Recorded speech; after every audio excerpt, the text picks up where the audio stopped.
Marija Petrovec, moj sosed. Imam soseda, ki rad v kozarec pogleda. In ni mu kaj prida mar, da se vino en majčkeno pokvar.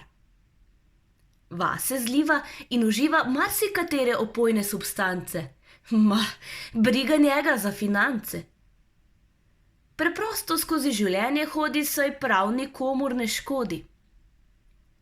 Niti ni mu kaj veliko mar za svet, pravi, da preveč umetno je nared.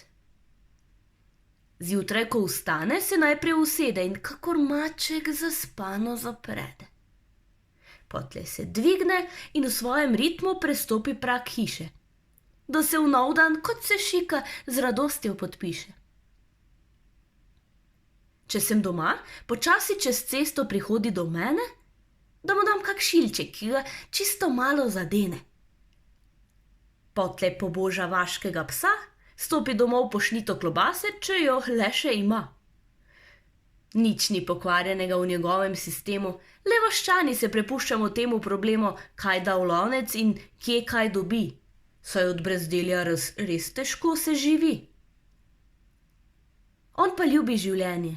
Takšno iz dneva v dan, včasih iz več družbe, največkrat pa sam. Odvisno od tega, kakšen je njegov pivski repertoar, ki ga največkrat ob polni luni pribije in do konca udar. Nič ni pomembno, kakšnega porekla je vino, saj tudi z Grabenwallerjem ima se prav fino. Če ga je volja, se podstopi kakšnega dela, ker bolj kakor to ga privablja družba vesela. Če prosiš ga, da rad bi, da kaj ti pomaga, ga moraš v hipu sneti s praga. Dogovor z njim za v prihodnje je jalovo seme, saj za prihodnost res ne kaže kakšne posebne delovne vneme. Na njegovem dvorišču prav nič ni v blišču in zelenica je le redko pokošena. Drugače rečeno pa je ta trata njegova vsebujna in visoko zelena. On za semena ne potrebuje semenarne, saj pri njem so rastline še najbolj avtohtono samorasle, predvsem pa varne. V času jesenske gobje norije, ko človekova gobja objestnost cel avtomobilski prtljažnik pokrije, on gre v hosto z majhno košarico kot kakšen otrok, nabere si gob za natanko en slasten obrok. Vse ostalo pušča hvaležno naravi, saj pravi, da narava s tem se čudežno zdravi. Ne bom imel vsega, kar mi ponuja, vzamem le toliko, kot mi je nuja. Če zastopiš, pripomni. Njegova filozofija je prav zanimiva in mnoge vrednote življenja razkriva. On gospodar je tega trenutka in zelo dobro se zaveda hkrati tega občutka. Včasih večer si polepša strmenjem v jasno zvezdno nebo. Kdaj pogleda za lahkotnim krilcem, ki frfotaje skozi vas poplesuje za njo.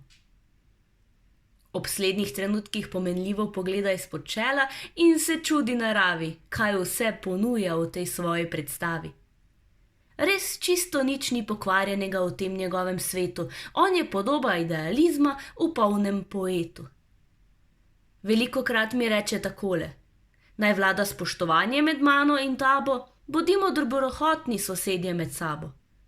In tako razmišljam, da ta moj sosed ima več bogastva v srcu kot jaz, saj kaže mi preprost, proščen, spoštljiv, veder, kdaj malce tožen, pa vendar vselej svoj odkrito srčen obraz.